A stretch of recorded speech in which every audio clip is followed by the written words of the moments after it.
Yo, what's up? What's up? Oh, damn. Let me adjust the camera a little bit. Take out some of that headroom. Take out some of this headroom. There you go. Much better. Much better. Much better. Yo, what's up? This your boy DJ Mad Scientist. All right, this is gonna be very interesting stream today. So let's go ahead and get into it. Um, hey, what's up? This is Mad Scientist on the all new Power 97.5 LA.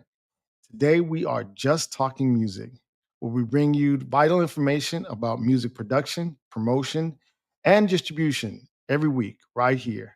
Right here, where? We on the iGlobal Radio app. Download the app from your favorite app store or go to the website iglobalradio.com. That's iglobalradio.com. All right, for those who are watching this on stream on YouTube and maybe this is your first time here, and you're pretty confused. You're like, huh? Yes. This I am DJ Mad Scientist. I am a host at the radio station Power 975 LA. And every Saturday I do a segment, an hour-long segment called Just Talking Music on the radio. At the same time, I stream this originally on Fridays around 6-ish. Okay. And so you might have found me today for the first time. Welcome. And this is what I do. Now, today, what we're going to do is we're going to discuss the new album by the Clipse. Okay, let's just go ahead and get it out. Let's go ahead and get it going. We're going to discuss the new album by the Clipse, Let God Sort Them Out. And the way I do my reactions and my reviews is I break it down from songwriting to production, cultural relevance, and then my personal viewpoint. Okay. Um, my background in music includes, formal education in music, composition to be exact. So, music theory. I'm also a resident DJ at Agave Ultra Lounge and Kitchen in downtown Long Beach. So, I'm an actual resident DJ, which means I'm there multiple days. And I I'm an open format DJ, so that means I may on any given day I may do something totally different. Okay, but um, I love hip hop, so I mostly focus on hip hop, but I can do reggaeton, I can do all the Spanish music, I can do all the Caribbean music, um, and I'm learning house right now. Okay, so Um, and also, lastly, I am a radio host, a daily radio host on Power 975 LA, Monday through Friday, where we showcase the hottest hip hop and R&B music that is being played in the city of LA. So, pretty much what I'm saying to you is every day, my mind, my body, my soul is in music, and so everybody's going to react to this album differently. We all may come to the same conclusion, but we're all going to react to it differently based upon our experience, our perspective, our expertise. And so I try to not just say, ooh, it's great. Oh my God, I can't believe it. It's the greatest album ever. Like, I'm not doing that. I'm coming from the point of view of a, DJ, also someone who writes and composes music, produces music, and someone who's educated. So I'm not just a beat maker. I'm actually educated in music, so I can talk from all levels. Also, I have my bachelor's degree in Africana studies, so a lot of times I'll bring that perspective into my reactions and my points of view as well. And I'm glad I'll be able to do that with this particular album. So if all that is interesting to you, sit back, relax. You're gonna have a good time. I usually go about 50 minutes, so you don't have to worry too much. And then I bring in visual aids as well. So this is a full on, college level lecture, okay, that you'll be getting. But hopefully it's going to be exciting. It's not going to be boring. And I don't hold back because I don't have friends in the industry. So I don't have to hold back. It's like whatever they think of my review is what they think of my review. Doesn't bother me. All right, so let's go ahead and get into it. Um, so as you guys know, as all you guys know, I mean, I'd be shocked if people didn't know. Um, the Clipse dropped an album after 16 years. And the name of the album is Let God Sort 'Em Out. For those who are on the radio, you won't be able to see the visuals, but that's okay. You can always come to the YouTube, but I try to describe what I'm having on the screen so that you understand what I'm talking about. Um, so even though you can't see the visual, I try to be descriptive of the visual. Okay, so what we're looking at right now is my Spotify account in which we have Let God Sort 'Em Out. The album is displayed, and we can see that it's 13 songs. Okay, it's 13 songs. For total, I think it's a total of 40 minutes. Yeah, 40 minutes, 53 seconds. So 41 minutes. I went walking today. I walk about 6 miles every day, and I was able to listen to it twice. Okay, and today I listened to it from the point of view of I just love the experience of listening to this album. Okay, so I will say that. Okay, now the first thing we're gonna do is talk about the songwriting, and I'm gonna say this from the songwriting point of view. I gave a review of the Carter Six album, and I was a lot nicer than the internet. The internet totally trashed the album. I am an avid listener of the Joe Budden podcast. They pretty much trashed it. Not totally trashed it, but pretty much trashed it. I didn't. I went the other direction. I said, no, well, maybe. I gave a lot of excuses for Lil Wayne because I mean, I didn't grow up on Lil Wayne, but I've been listening to Lil Wayne for a long, long time. And so it was a little hard for me to say what I'm about to say, but the Carter Six is trash. So I think I can finally say that the Carter Six is trash. And the reason why I don't say Lil Wayne is trash because I still don't believe that Lil Wayne lost skills. I think he still has skill. I think he still has knowledge.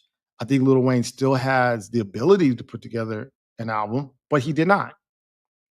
And now that I hear what could have been done, because Lil Wayne has the capacity to do, he has the money, he has the connection, he has the love of the industry. He has the same love inside of the industry that the Clips has. He probably, I don't know, I'm assuming that he has more money than the Clips. But if he doesn't have more money, he probably has the same amount of money than the Clips. Lil Wayne has the same contacts, the same people that he can call. Lil Wayne could have did the same rollout that the Clips did easily and probably could have did it for free. Okay. People would have rolled out the red carpet to do for Lil Wayne what Clips did for themselves. I'm assuming that they did for themselves. I could be wrong. But everything that the Clips did, starting with the rollout, Lil Wayne could have done. And he has the capacity to do.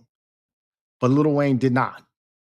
Now, whether it was a choice or maybe he felt like he did, it just did not measure up. And that's the reality. And I can now see that. I have someone that is comparable to Lil Wayne that I can put next to each other, side by side, and say Lil Wayne's Carter Six did not measure up. Lil Wayne's Carter Six had the same, if not more, anticipation than the Clips. And Lil Wayne just totally fell through. Now, not about Lil Wayne. This is about the Clips. So let's get back to this. We're talking about the songwriting. I will tell you honestly, straight up, I'm not a Clips fan. I listen to their hits. I play their hits. So I'm not against the Clips. It's just not my cup of tea. Okay. It's Coke music. I if you I rarely now I am a hypocrite in one regard. I do listen to Rick Ross. Like Port of Miami 2 was to me one of my all-time. I will take that on an island with me. Okay. There's like three albums that I would take on an island and listen to them on repeat. Two of them are with Kendrick and one's with Rick Ross.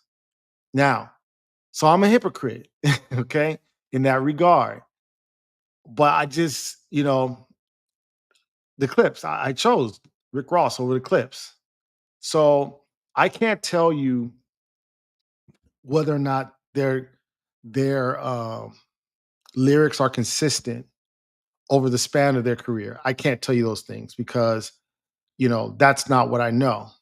What I can tell you, because I have a lot of people that that follow me for the hey, how do I write good songs? How do I make good music? Okay, in this case here, what I love about this album, about their songwriting first, is the fact that the lyrics very tight, not boring at all, very entertaining for hip hop. Okay. At the same time, their flow match the beats so well. They did such a great job of matching the flow of their lyrics or their presentation to the beat of every song. And every song had its own rhythm, groove, which meant that the guys had to come with different flows. And I feel like they did an excellent job of marrying, you know, lyric writing with composition. And that's probably due to the friendship and the fact that they trust each other.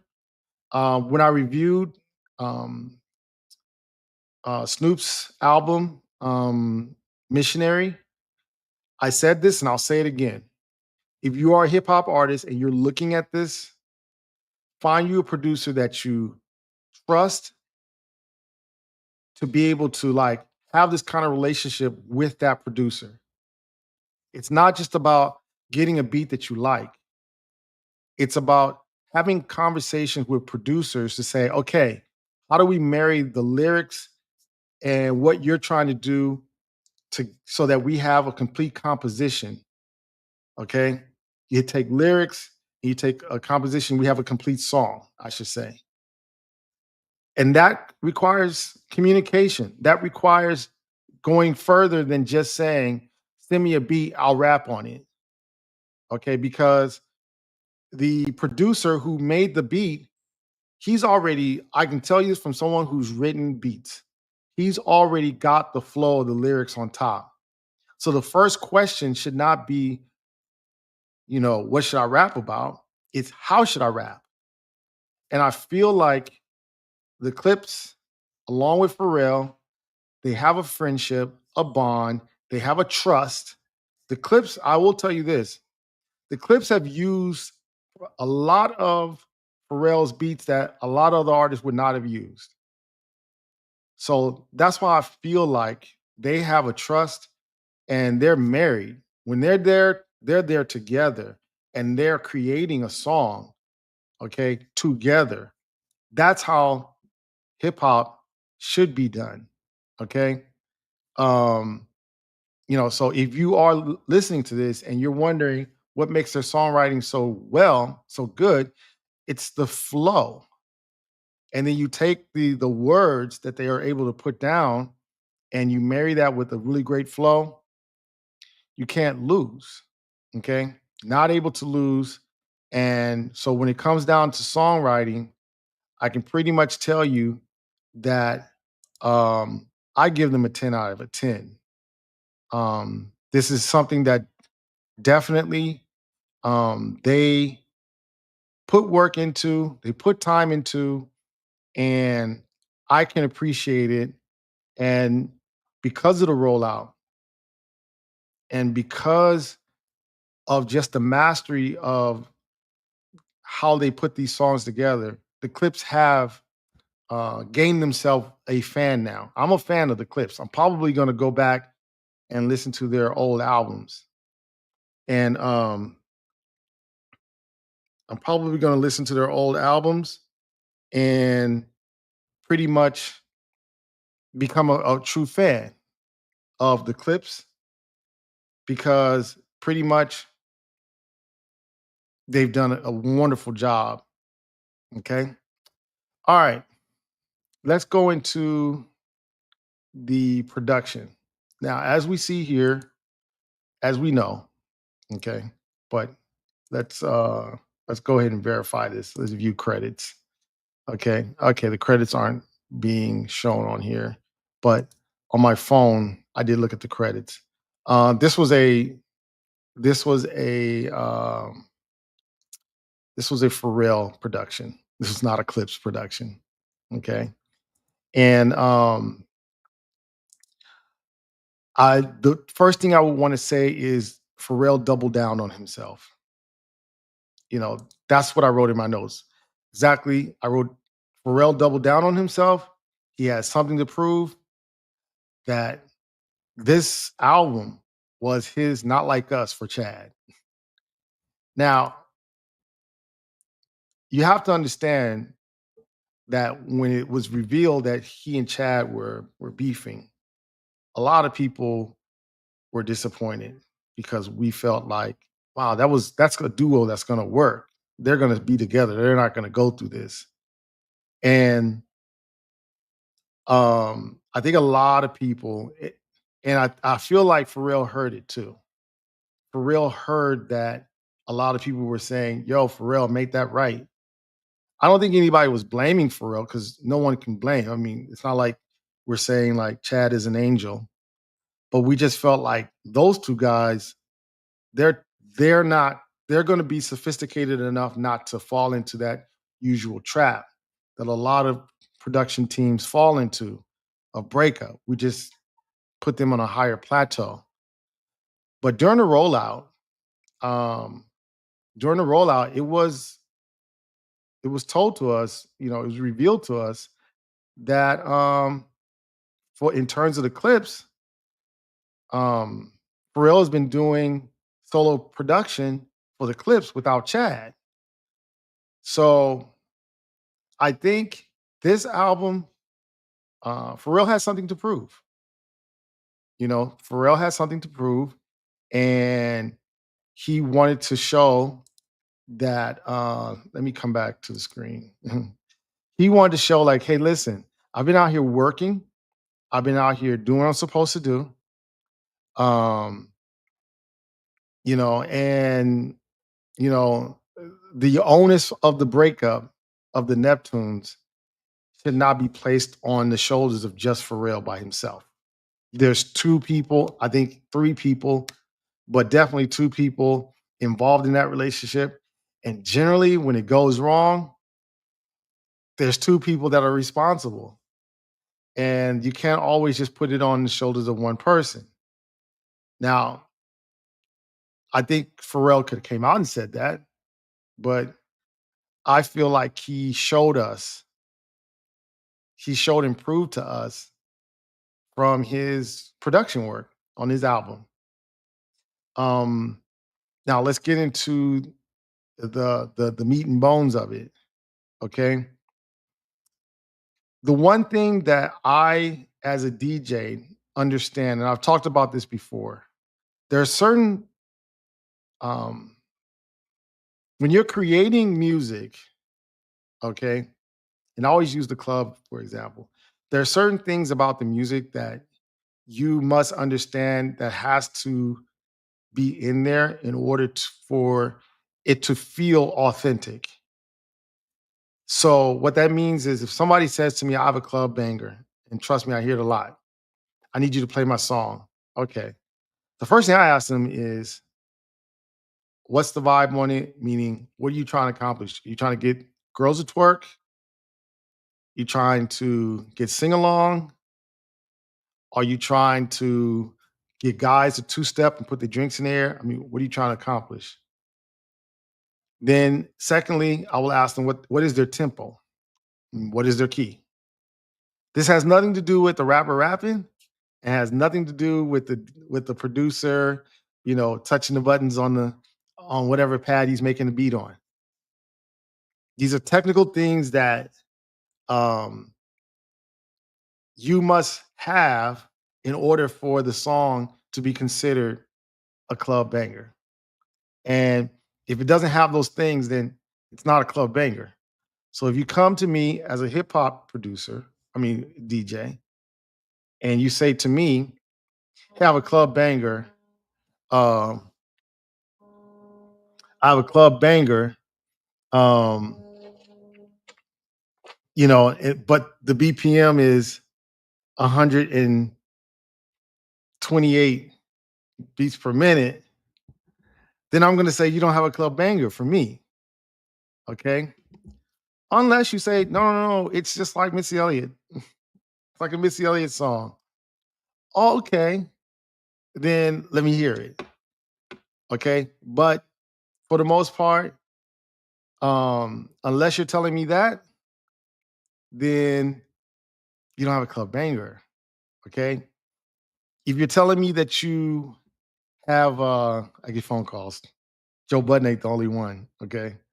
Um, if you're telling me that, um,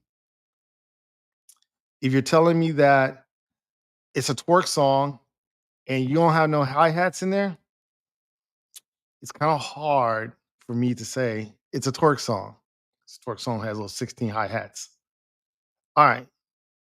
What I like about the production, another aspect is that Pharrell clearly understands who's listening to the music and how they are listening. Now, for me, it's hard to imagine how people would listen to music because I'm a DJ. I'm always presenting music to people either at a club, a brunch, a party. Okay. And so I'm presenting music to people in that way. But I was listening to there's a podcaster. His name is Wayno. He's from Complex. He's done a lot of work in hip hop.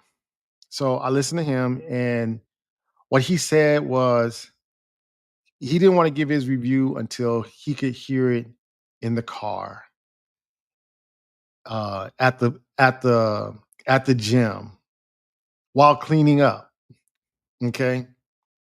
And so what that tells me is while there is a tempo and a vibe for the club, there is the same thing for when you go to the gym, for when you go walking, for when you're just cleaning up the house. Okay. There's the same kind of vibe. And the great thing about this album is that Pharrell understands very well, full well, um, how people are listening to the album. And so, from that point of view, it's important. Like, if you're listening to this album and you're saying, hey, what can I learn from this? Well, that's what you need to learn. You need to know how people are listening to the music that you make so that you can hit those technical aspects that will make your music more acceptable. Okay. Tempo is important. So, going to share the screen for now. I'm on BPM Supreme as a DJ.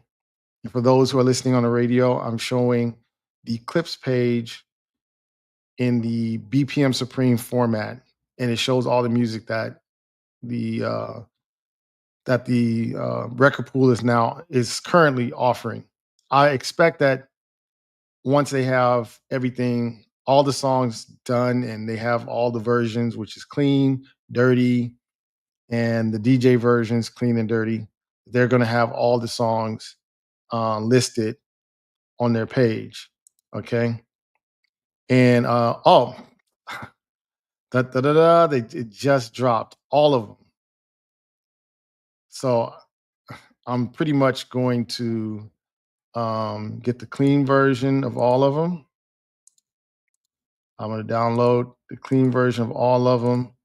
That would be for radio. And I see they just have the clean and dirty. They don't have the DJ version. Okay. And I'm gonna wait because I know that this weekend I won't be. You know what? Forget that. Let me just go ahead and get the dirty versions. 'Cause I really like the Mike Tyson blow to the face. So just let me go ahead and get the dirty version of all these. Now, what I'm noticing here, and for those who have me on streaming, you can see that I've actually downloaded all these songs. Okay. And what you can see is they give you the BPM and they give you the key. So when you study this album from a production point of view, you're studying the key. You're studying the key and you're studying the BPM. So we talked about the tempo, right? And most of them are, you know, chains and whips 96, point of view 80, another so far ahead 80, FICO 79, which is 80, Mike Tyson blow to the face 89, Inglorious Bastards.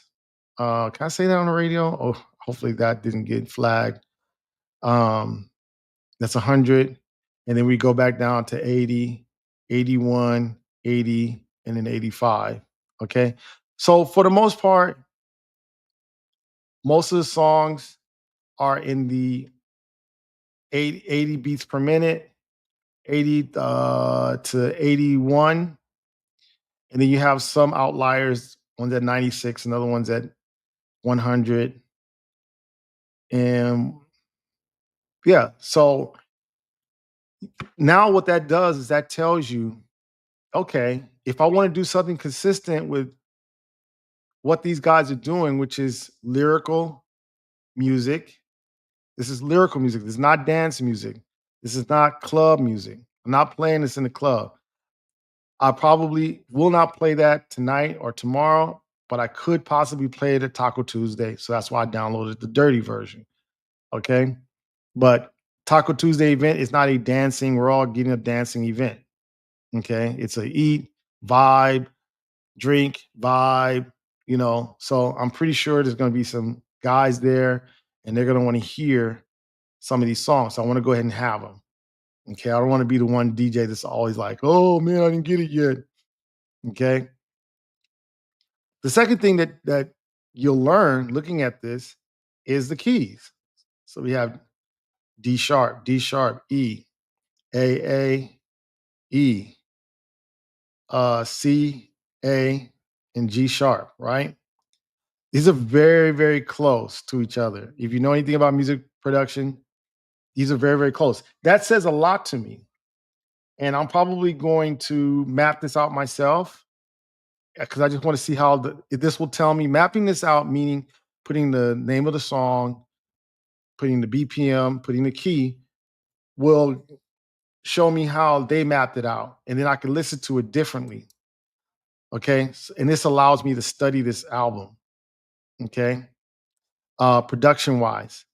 Another thing that you'll be able to study production wise is understanding the flow. So just like I talked to the rappers prior when we talked about songwriting, about getting producers that you can work with, you do the same thing as a producer with the rapper. You get rappers that you can trust, work with, and you leave space for them to be able to flow.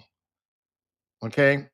A lot of times when we're making beats, we try to make everything so it sounds like a complete song, but we don't leave enough space for the actual artist to go ahead and implement, what they need, their portion of it. Their voice is another instrument. So if you over instrumentalize the production, then you don't leave any space for the voice. And even if they force themselves on top of it, they'll just get drowned. Okay. So from a production standpoint, Pharrell did an excellent point at leaving space um for the clips to perform. And then I noticed a lot of what they used was 808s, which allowed them to make the music extremely loud. I'm pretty sure this music is loud. Now, most people will then listen to me and hear me say, "Oh, um, Mad scientist. You can only be minus 4 LUFS on, um, on Spotify. Okay. Now I've talked about that, so I'm not gonna talk about it today. I'm just gonna look at you and say, "Okay," and then I would advise you to go ahead and, um, look at my library. Look at my library because 'cause I've talked about loudness, and go through those videos. That way that you won't be saying, "But it's only minus 14 LUFS." Okay? So, from the production standpoint, um, I gave it an A because they did all the things technically well. And like I said, I want to go back and congratulate Pharrell for the job that he did.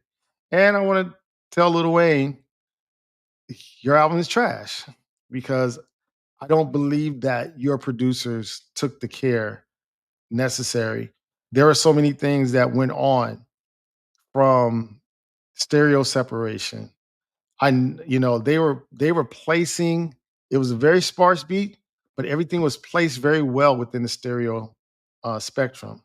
Okay, using very whoever mixed this. I don't think it was Pharrell that mixed it, but they have a good team. Okay, and whoever mixed this, they were able to place all the elements within the stereo spectrum, high, low, front, back. Okay, and sometimes move things. Okay. And that was just good work. Excellent work. I mean, and then the fact that Pharrell has always been somebody who kind of, used his own sounds, but still it was able to sound like, I mean, we know Pharrell now. We know at this point in time, he's not using a lot of samples, not a lot. He's not a traditional sample based producer, but his music still has that grime, that grit. Um, it still has that glue. It's still very much glued together. And unless you know how to do all that stuff, which is not hard, it's not hard to do, but you have to know to do it. And so, obviously, the people who mix his album, they know what they're doing, and I can appreciate that. Okay. So the next segment we're going to go into is cultural awareness. Okay. I want to say two things. I think the hip hop community has made a choice. They've made a choice. 2000, I want to say 2023. I think it was 2023. The industry felt like hip hop was dead. And then you had, and I'm going to say it this way, it may sound controversial, but I'm going to say it. And you had white um, streamers claiming hip hop being dead. Okay. And then you had white glazing streamers not even understanding what hip hop is. Okay. I would say their names. I just don't have the time to look them up. Um, and I didn't put them on my notes. I didn't know if I was going to say this or not, but I'm saying it. A lot of people said hip hop was dead, and hip hop came back with a vengeance. Hip hop took over 2024, and I believe that hip hop pretty much decided this is what we feel like hip hop is in 2025. Okay, and I feel like the culture also said with Lil Wayne, "You're not good enough. No, we're just not going to allow you to just walk in here, throw us some garbage, and then say that's hip hop." I believe that's what the culture said, and I have to say that I totally agree with the culture. The culture got it right. What this album showed me was that the culture of hip hop got it right, and I have to applaud them. And a large part of the younger hip hop community. It wasn't really the older hip hop community because this was done online. I went on to X and saw that the hip hop community said Lil Wayne is trash unanimously. They didn't even twitch. They didn't back down. They didn't stutter. it was Lil Wayne Sucks. And so what this album is a confirmation that hip hop has made a decision that these are our standards and this is what we want. And what this album has done has also, in my opinion, and I'm throwing this in myself, has also solved the has gave the answer to the debate of who has created hip hop. Okay. There was a debate for a while with Fat Joe and a lot of people. Oh, it's 50-50 Latin and then Black people culture. And I'm going to say, because I study this, it is an actual false. Okay. And the fact that this album has done so well, GNX has done so well, and they are both of these albums unapologetically Black. Unapologetically Black. There is no mistake. There is no, hey, well, maybe. No, they're both unapologetically Black. And in fact, I was able to, as a historian, I was able to see what Pharrell put in there. I saw the blues that he snuck in there, and I saw the gospel that he put in there. Okay. And what that says is boom, hip hop has standards. Hip hop has taken over the airspace of every other genre. There is no other genre that's taking this much space, this much time. This rollout, and I'm going to talk more about the rollout when I give my personal perspective, but this rollout showed you that you didn't have to come in and act ignorant.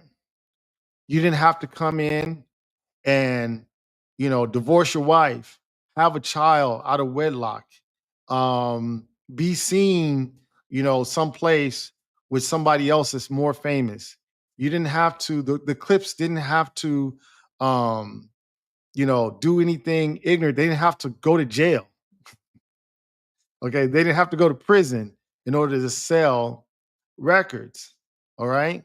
So all they did was showed up and be unapologetically Black.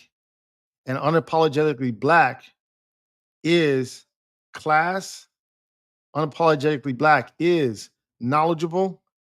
Unapologetically Black is introspective.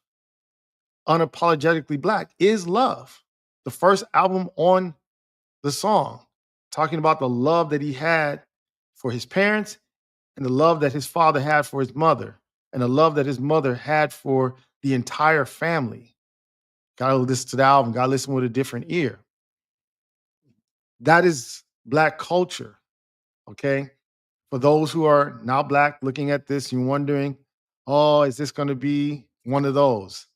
No, but I am going to not, you know, hesitate to mention that the best two hip hop albums this year have been unapologetically Black. And they've not only been big in hip hop, but they've been big around the entire world, which says that culturally, this album will have the staying power that it needs because the one thing that's not going to go away is Black culture. I believe that when we haven't even, I haven't even gotten, and I believe other people, and other people have talked about, I got to go listen to this album 3 or 4 more times because we're just trying to see all the layers. And I think when all the layers are unveiled, you're going to see that this is a hip hop album made by two Black men, brothers, okay? And it was actually three because you got Pharrell and other ones too. You got Nas on there. You got Tyler the Creator. Tyler the Creator showed me a side of him that I never saw before, you know, and I could totally appreciate him. Nas showed up and did Nas. I don't know what anyone's talking about, Jim Jones or anybody else is talking or thinking about, but Nas is Nas. Nas has been Nas since Nas has been Nas. Okay. Nas came in the door. Okay. Said it before. you know, I mean, from day one, Nas was Nas. So I don't know why people keep thinking like somehow it's a cool thing to say that Nas is not who we know who Nas is. I'm a West Coast kid. Nas made me want to relocate to a whole nother city and just say, forget about Nas basically made me want to go live in New York and do what those guys did in New York. I'm on the radio, so I can't really just say anything. But Nas made me want to do that just because he painted such a narrative that I just wanted to be a part of that as a kid. And so I don't. There's very few people who can do that, and Nas is one of them. Okay. Um, so in terms of culture, just to kind of wrap that portion up, in terms of culture, I feel like this album has done a lot to showcase not only hip hop culture in its proper form, okay, because hip hop, and oh yeah, I'm on my soapbox, okay, I'm on my soapbox because for the longest time, hip hop has been pimped, prodded, put out there. They've thrown heels and dresses on hip hop and told it to dance, dance, dance, okay, and shot at its feet, okay. And hip hop has been out there doing all kind of crazy, strange things for change. Hip hop has been out there doing strange things for change. But now we see hip hop in its proper form, the way it was supposed to. If you are a historian, if you do any history of hip hop, you'll realize that hip hop was born not just in New York, but born as a revolutionary music because in New York, they would not allow those kids, no matter who they were, okay? They would not allow them to go into the white establishments. And those kids in a revolution with a revolutionary mindset, using revolutionary music, James Brown, okay, Parliament Funkadelic. This is all revolutionary music. Yes, it's party music, but it's unapologetically black music. Okay. No one can sit there and tell me James Brown is not black.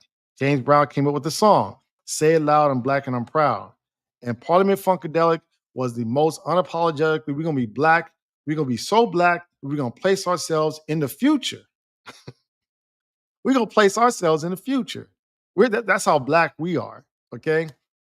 And we took Parliament Funkadelic, we took James Brown, and we took jazz, okay, various jazz.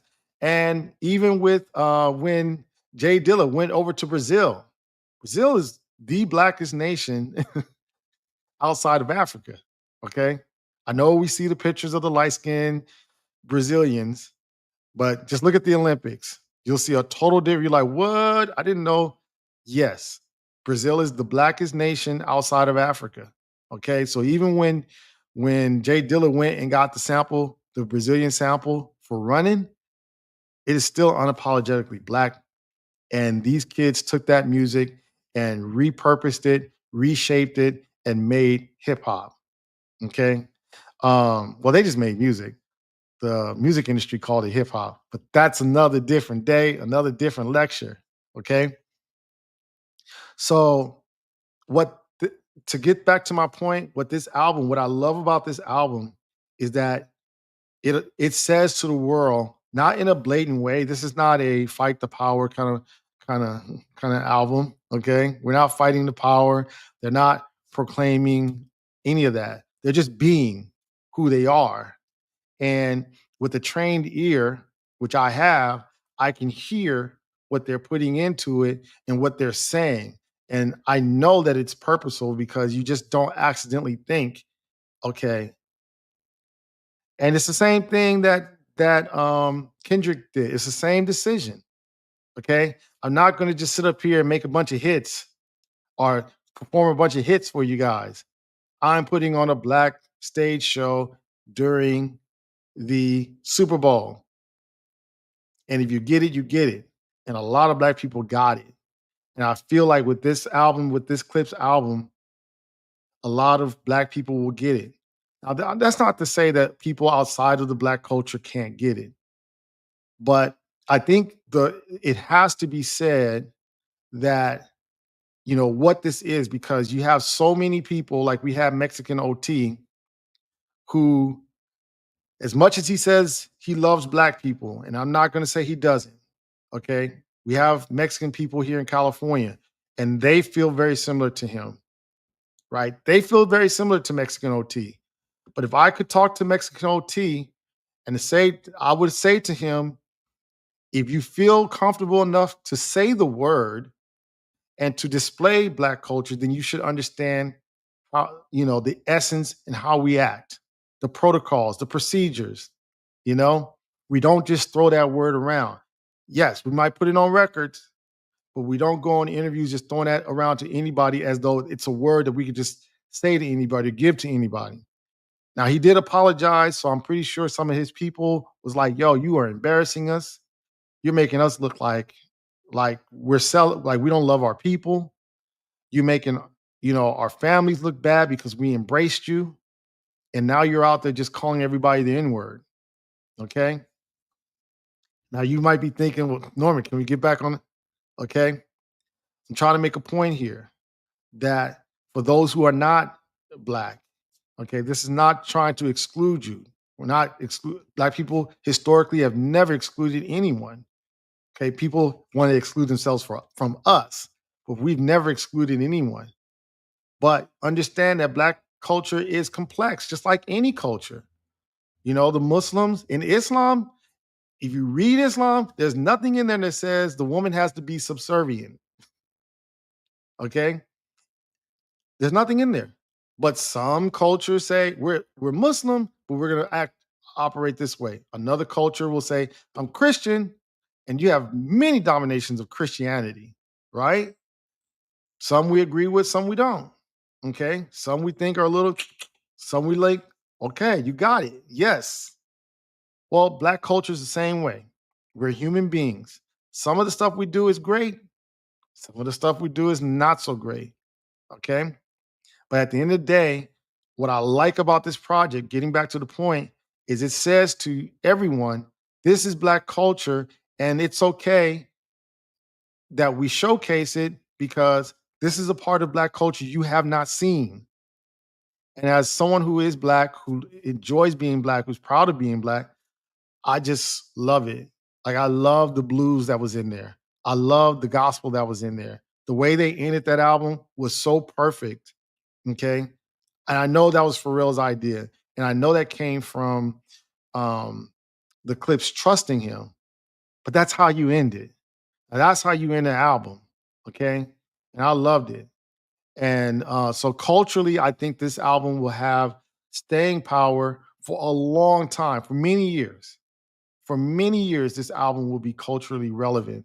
I think we'll be going back, and saying, "Oh, people are gonna if they listen to me and see this, they're gonna look and they're gonna say, let me listen to this album with different ears now."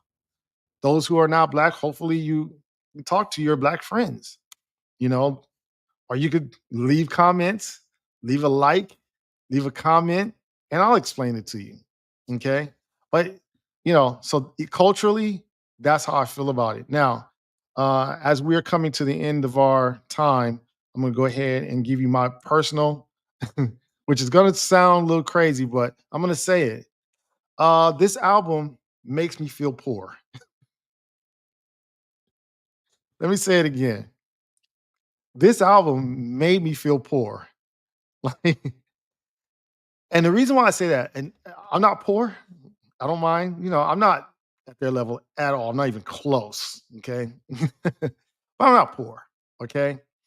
But it did make me feel like I was on Medicaid and WIC as an artist. And I'll tell you why.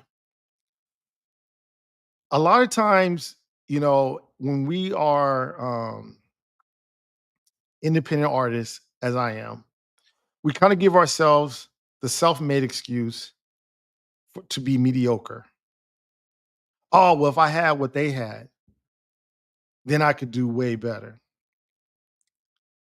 And at the same time, I realize just from the feel of the album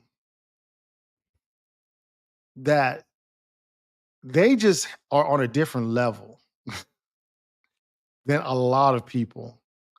Pharrell is just on a different level. Like his understanding of making beats and producing a song is just on a different level than a lot of other people. I want to say the days of just throwing a beat at some rapper or singer and a song being made, that should be over. Okay. If you want to be considered good. And the excuse of, well, I don't have their mic or I don't have their equipment. You no longer have that excuse.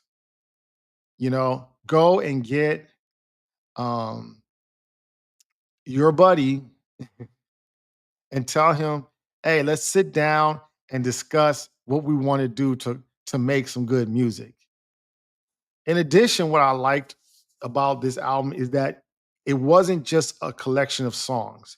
Usually albums are a collection of songs because you've sent, you know, 10 or 5 producers have sent you 30 beats, and you're just rapping on top of them. And the best ones, ooh, I like that one. Okay, I like that one. Okay, can we put it all together? And it's kind of like analytics music.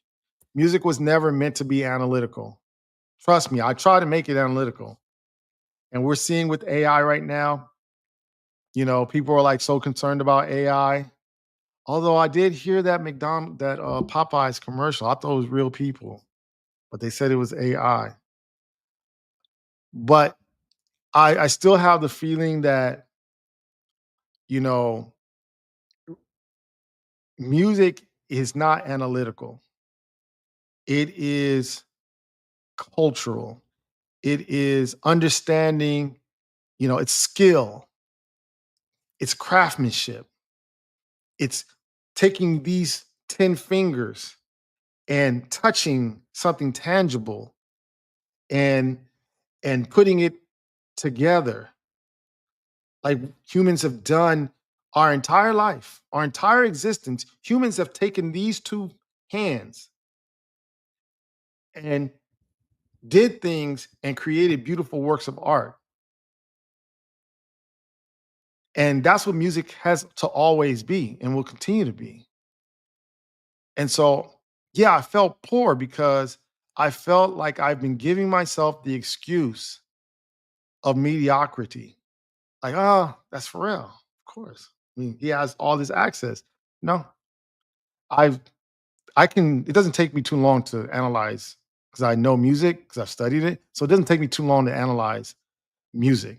I don't need to listen to it. Now the lyrics, yeah. And everything else that I may miss, okay. But music, nah. Production, nah. Mm, don't take me that long. Uh-uh. Okay. Don't take me that long. So I could tell really quickly that had nothing to do with his connections or his who he knows or the equipment. It has more to do with the fact that they care. I want to say a different phrase, but I'm on the radio. But they care a lot about what they're doing. And so I felt poor because I felt like even with my music, as much as I think I care, there's still room to grow. There's still another level. There's still a upper room. Okay. Hey, if you go to a Baptist church, you'll know what I'm talking about. But there is an upper room to this production, and they went there and they sat in there. And I felt like this is a true cultural expression because I felt like on this album, they made a decision about what they're gonna do. They said, we don't need the money, we don't need the fame, we don't need it to sell 1,000 or a million or 100 million units in a week, but we're gonna do this for the culture. And I felt like that's what they did, and they accomplished that. And so I appreciate it. I also appreciate the rollout. The rollout was a chef's kiss. It's a chef's kiss. They gave a master class on how you supposed to do this. And for me, I've been around music since the 90s. So I've seen this happen before. I don't know about you 20-year-olds out there who may not understand what happened in front of your face. But I kind of suspect because you guys know, you guys called that Lil Wayne project. Y'all called it. I was sitting there watching it on Twitter. I'm like, no, not Lil Wayne, not the alien. And y'all called him out. Said, nope, this is garbage. This Carter Six, throw it out. Don't put that in our face. So I think you know, but I think maybe you haven't seen it. But the clips gave you guys chef kiss as to how to do a rollout. Okay, how to be humble, how to go talk to people, how to be available, how to show up in a real space. Think about it. They were in front of people. They were not zooming it. They were sitting on a couch next to each other, feeling that energy. And it wasn't because, oh my God, if I don't do this, no, they could have did the Little Wayne thing, just kind of melded in, and we all would have listened. But I think they understood why they were doing what they were doing. It was a display of Black culture, and I appreciate it. And so my personal view on it is pretty much they're not going to win a Grammy next year, but maybe the year after. If not, then it will be one of the biggest slaps. There has not been another, and there Tyler the Creator came out, but there has not been another pure hip hop album in 2025 that has come out yet. Okay, now Drake is slated to drop. He is hip hop. There might, Nicki Minaj may come out. I can't, I'm gonna end this with my conspiracy theory. I think Jay-Z has a secret album. Now, I think Jay-Z heard this album and like most MCs couldn't wait, could not help himself because he's a freestyler. He's a freestyler. He's gonna freestyle. So he was probably doing his Rain Man thing over every song. What I would have said, oh, I would have said this, or man, I would have been like this, or hey, Pharrell. You probably called Pharrell a couple times. I wouldn't be surprised if late 2025 or 2026 we get a Jay-Z album. That's my conspiracy theory. I kind of feel like we will. Because if there is a time for Jay-Z to come out and revive and give hip hop music another another push for another 2 years, would be Jay-Z to drop an album. Like this album is so good. And I'm not a Clipse fan. Let me tell you, the ones that came in late, I'm not a Clipse fan. But I'm telling you, from all of the technical aspects of this album, these guys are so good that they may be the album to bring Jay-Z out. So I'm going to end it with that. Thank you so much for everybody who came through. Please like and subscribe. Please like and subscribe. Please like and subscribe. I do this every Friday, 6 o'clock. If you want to listen to the show, if you want to listen to it on the radio because you came in late, Power 975 LA Radio. That's Power 975 LA Radio on the iGlobal Radio app. Okay. I'm on the station every day, Monday through Friday, from 11 a.m. until 3 p.m., doing the hottest hip hop and R&B. So you can listen to me there. And for the most part, thank you so much for coming through. I appreciate everyone who came through. I appreciate the comment. Yes, the album will win a Grammy this year. I don't think so. I think that's going to Kendrick Lamar's GNX album. Other than that, thank you so much. I appreciate y'all. You guys have a wonderful weekend. Be safe out there. Peace.